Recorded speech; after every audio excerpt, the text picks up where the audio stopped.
Hello, bonjour les amis. Un petit partage avec vous aujourd'hui. Alors aujourd'hui, j'ai envie de vous parler des petits trucs comme ça qui sont au loin et qu'on ne sait pas vraiment c'est quoi. C'est un peu comme dans nos vies. Des fois, on sent bien que dans certains domaines ou dans certains aspects de notre quotidien, il y a des trucs comme ça qui traînent et qui nous gênent. On sent bien que ça manque de fluidité et que c'est un peu comme une petite épine dans le pied qui nous empêche de bien marcher. Dans notre quotidien, on a des petites épines comme ça qu'on sent bien que ça freine, ça empêche. Il y a des résistances ou des souffrances qu'on n'a pas vues, des choses cachées. On voit bien que ça pointe là-bas, mais on ne sait pas trop ce que c'est.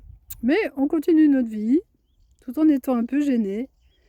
Et puis, au moment où on est le plus près, la vie nous fait un zoom pour que ce blocage ou ce qui gêne de plus en plus, de plus en plus, de plus en plus, parce qu'on est de plus en plus à même à regarder ce qui se cache derrière, et parce qu'on a suffisamment ancré son être dans la paix pour pouvoir faire face à ce qui dérange. Parce que souvent, ce qui dérange, c'est en rapport avec des souffrances, et c'est aussi en rapport avec des émotionnels assez fortes, comme soit des grandes souffrances ou des grandes colères, hein, des grandes injustices. Et pour accueillir ça, pour retrouver ce qui s'est passé et accueillir cette mémoire, il faut être vraiment stable dans une paix qui tient le coup et qui va savoir gérer justement ces émotionnels ou ces blessures profondes.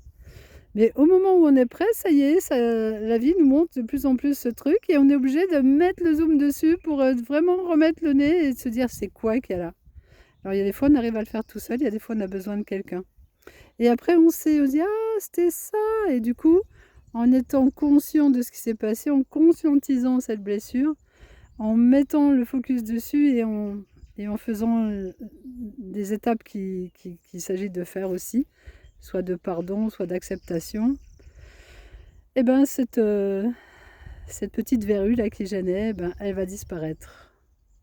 Donc tout arrive au moment juste, même si on pressent à des moments qu'il y a des choses qui nous dérangent.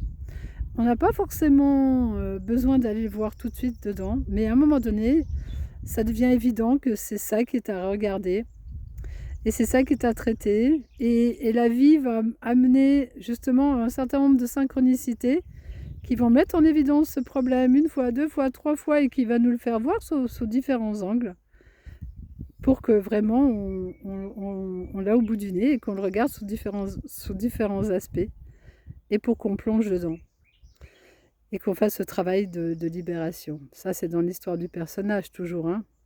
Mais ça se déroule comme ça et une fois que la libération est faite, on n'est plus embêté par ça.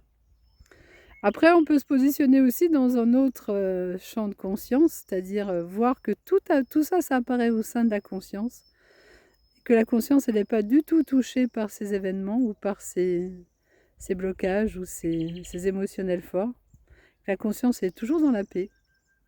Et revenir à cette conscience au sein duquel tout apparaît, et goûter à chaque fois la paix qui est là aussi. Et s'apercevoir que dans cette conscience, rien ne gêne. Tout est déjà parfait, tout est déjà pur, tout est déjà bien en place pour être la paix qui est touchée par rien, qui est intouchable et qui est toujours là. Ça, c'est quand on fait le pas de recul et qu'on sort de l'histoire du personnage pour découvrir que tout apparaît au sein de la conscience que je suis. Mais cette conscience, elle va quand même éclairer l'histoire du personnage et elle va quand même faire son rôle de purification de l'histoire, naturellement, simplement, sans effort. L'amour qui est là, la paix qui est là, œuvre de toute façon et s'occupe de prendre soin. Mais ça se fait avec la joie, ça se fait avec la douceur, ça se fait pas dans les efforts. Voilà mon message du jour les amis, je vous remercie de m'avoir écouté. Je vous ai fait découvrir un petit bout des Pyrénées-Orientales. Devant, c'est le village de Passa. Et vous avez les oiseaux qui nous ont accompagnés, si vous les avez entendus. Je vous les laisse écouter un petit instant.